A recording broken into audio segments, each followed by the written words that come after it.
Right, hi everyone, I've got the 2014 R1200GS in today, and we're putting a D4 bundle on. If you want this bundle, there'll be a link down below. Now, I'm really excited about this one today. Why? Because he's got upper crash bars, lower crash bars fitted to his GS, and they look fantastic. The only thing is, I don't know, and the customer, we don't know, because they came with the bike, we don't know what brand crash bars these are. Now, I'm familiar that you've got SW Motec, Touratech, Wonderlic. There's another one out there which I know a lot of you customers have been emailing me about, where my modified light mount won't fit. Now, I know it definitely does fit the Wonderlic, and I know it definitely does fit some Touratech bars, because I've had customers who have done it. I haven't done it myself, but I did have an email yesterday with photos attached of a guy with a 2020 GS, so it's an R1250 2020 year, where this modified mount wouldn't fit with his Touratech bars. Now, I don't know what these bars are, but I'm going to show you how I'm going to make this fit to this bike with these bars. Now, hopefully, if any of you watching this, you can tell me what brand they are, because maybe you've got them on your bike. So let's take a closer look, and I'll show you this fitted to the bike with the bars, and I'll show you exactly how I'm going to be doing it. So can anyone tell me exactly what brand crash bars these are? So what we've got here is that they're powder coated in black.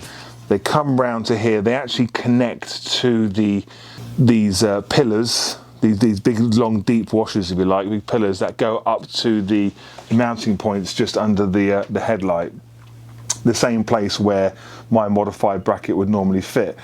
So what I've spoken to the customer about doing is we're going to take away this bar, because that is a separate piece altogether, this bar.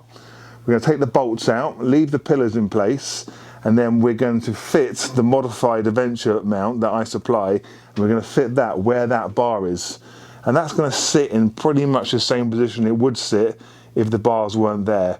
And hopefully it'll all come together, and when the bike's been put back together again, they'll sit perfectly exactly where we want them to. So let me quickly show you around these crash bars in a bit closer detail.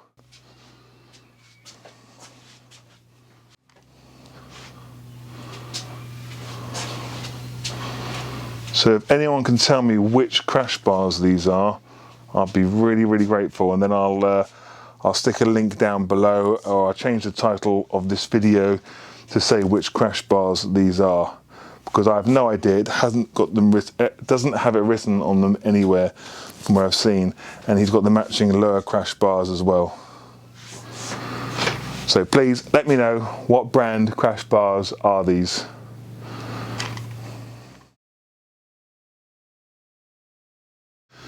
Okay, so we've been doing a lot to this bike today.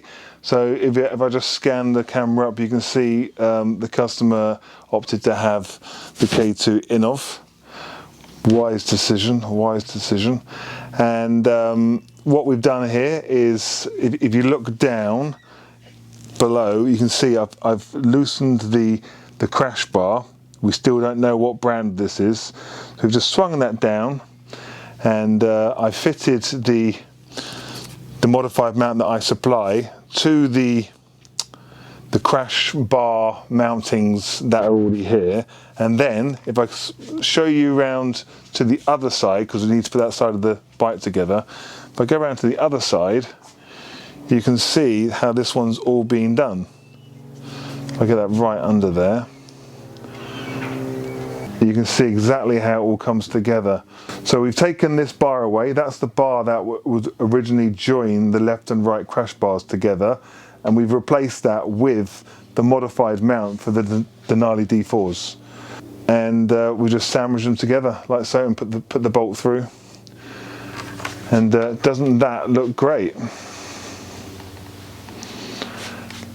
Both myself and the customer are very impressed with that whole look. Looks really, really good. So I'll show you in a second with it all assembled and ready to ride away.